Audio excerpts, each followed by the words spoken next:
مجمرة بيجت تشاوا بو حياتي تلويرة بكورتي تقريبا لبلاروس تشاوا ئێمە سەرتا چوینە بیلاڕۆس بۆەوەی ڕووکەنە وڵاتی ئەوروپا بەڵام بەداخەوە تووشی زۆر ناڕەحەتی بارگرانی ناڕەحەتێکی زۆر لەگە قاچاقچیەکانە لە نوختەکانمانە لیانێن ئازیێتیانین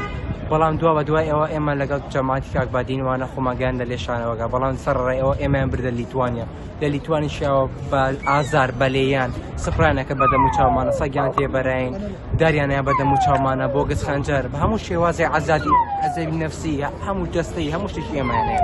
بۆ دواتر ئەتوانێ بێ خۆمان گەیاندە لێشاوەگە لە دوای لێشاوەکەش ئەوە بۆ ڕۆژە لەسەر حدودی پۆڵۆنیا بووین دواتر ئێمەیان برد بۆ کەمپێک نزیک لیتوانیا حەو ڕۆژ دێماینەوە زۆر بە باشی ماینەوە نان و خۆراکێکی زیە هەموو شتێک باش بوو بەڵام دواتر ئێمەیان بردە کەمپەکەی گرۆدناوە کە 250 کیلۆمەتر 60 کیلۆمەتر لە شاری میسکۆ دوور بوو لێوێ